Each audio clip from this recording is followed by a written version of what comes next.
Evan is 14 years old, and he knows something his father doesn't. The thought thrills him, amazes him, scares him. There is something his father doesn't know, something the owner of one of the most profitable mines in all of Seattle doesn't know. His father manages his workers with an iron fist. No, not an iron fist, brass knuckles. He calls them maggots, groveling maggots. He's about to discover he's wrong. They're more than maggots, much more. They're men, and men working together can bring change. One of these men is inspiring others to take their lives back. If they can stand together, maybe, just maybe, they can bring in the union. With the union, they'll have rights. More than rights, they'll have dignity, freedom, time to spend with their friends, time to spend with their family, time to be human. Evan knows something his father doesn't know, and he feels empowered.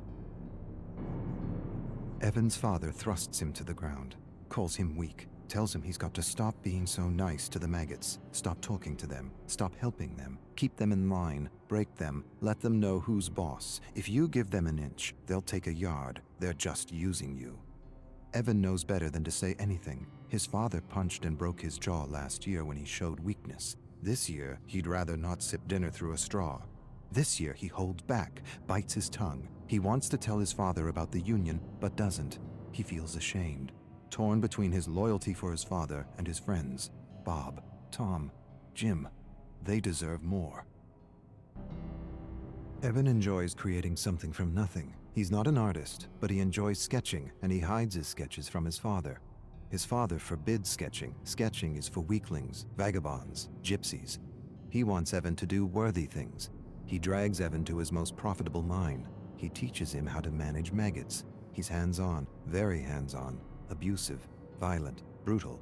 The key is to break them, break their will, break their spirit. Once broken, a human is a tool that can be wielded to do anything. Broken.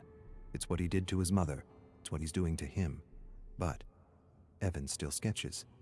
Sketching is defiance. Evan watches his father yell at one of his workers. He's sick. He wants to leave, but he's not allowed. He leaves. He loses his job. Evan feels for the man, wishes he could do something for him. He wants to tell him things are going to change. The union is coming. The union is coming, and with it a good wage and fair working hours. But the man's lungs are black and his stomach is rot. Too much stress, too much acid, not enough sleep. He collapses. His father doesn't care, kicks him in the gut. Tells Evan to drag him out of the mine. Evan drags him out. For a moment, he feels disgusted at the man's weakness and wants to put this maggot out of its misery. He's becoming his father, and he's not sure if that's a bad thing. Evan's father forces him to set a bear trap in a dark forest. His father's obsessed with hunting bears, always has been, always will be. He tells him the story, always the same story. He doesn't want to hear it, but he will. His father was hunting with his brother when they ran into a grizzly bear. The bear tore his uncle's arm off and bit into his head. Evan's father jumped on the grizzly's back, stabbed the bear endlessly, killed the bear, ripped open its stomach to retrieve his brother's head, carried his brother's mutilated body 10 miles to their family estate. This time it's 10 miles, last time it was 5, his father grins. The story is changing with every telling. Sometimes Evan wonders if there even was a bear. Evan's inspired in a way he's never been before. Furiously, he sketches his father in a bear suit killing his uncle. He never met his uncle, but he's seen pictures. His uncle was a philanthropist, a bleeding heart, disloyal. He would have run the business into the ground with proper wages and all that socialist crap. That's why he had to go. Evan doesn't have proof, but he knows. Deep down he knows his father murdered his uncle. Tied him up, left him for a bear. There was no knife, no fight, no honor. Just a terrible death for a disloyal worm. Evan suspects all this, and yet he doesn't feel disgusted or ashamed. He feels something else. Something he's trying not to feel. Something he won't admit to himself. Evan looms over his father's bed and watches him sleep. He hates and loves him at the same time. Sometimes he wonders what his life would be like without him. He owes him so much, and yet he's miserable and alone.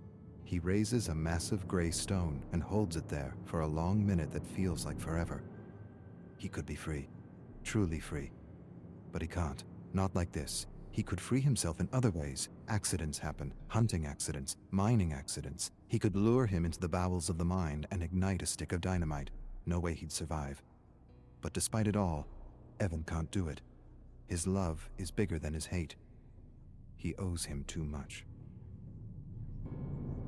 Evan sketches his father in a bear suit drowning his mother. He never believed his father's story. Something didn't feel right. His eyes, his grin, his lack of empathy. She was pulled into a current and never seen again. His mother. She was beautiful. Blonde hair, blue eyes, fun, full of compassion. His opposite. She didn't just go out to swim one morning and never come back. She was getting in his way, and no one gets in his way. Not even family. Especially not family. Obedience or death. Evan's tired of obedience. Yes, he's loyal to his father, but he's also loyal to his friends. They talk to him, encourage him, think he's a great artist. He has friends. He's never really had a friend. His father wouldn't allow it. Waste of time. They're using you. Yes, he's loyal to his father, but he's also loyal to his friends. They deserve better. Evan's father stares at him across the dinner table. He knows.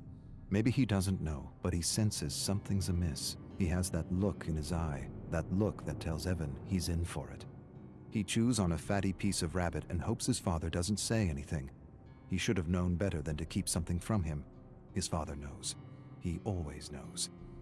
Last year, Evan lost his cool on a man who said something about his mother. He almost beat the man to death with a 2x4 while his father watched and laughed. The authorities pulled Evan away. He smiled at Evan and knew what he wouldn't admit to himself.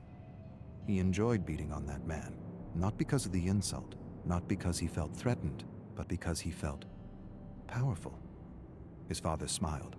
Apple doesn't fall far from the tree, eh? Evan finds his sketches torn to bits. He puts the pieces together, all of them accounted for, except one. He doesn't have the picture of his drowning mother. His father enters his room. Despair and dread overwhelm him. He waits for a blow that never comes. Instead, his father tells him he has instinct, and instinct is everything. He tells him he inherited his instinct from his side of the family, the same instinct that told him Evan was keeping something from him. Don't pretend, I know. A few of your maggot friends sold you out for a few dollars. Evan starts but doesn't say anything. Can't say anything. The words are caught in his throat. He apologizes. His father says nothing, walks away. Evan follows him to his bedroom where he sees the picture of his dying mother, framed above the bed. His father tells Evan he will learn a lesson tomorrow, one he hopes he understands. Evan stares at his father and feels hate. Hate for the maggots who betrayed him, and for his father, respect. No, not respect. Admiration.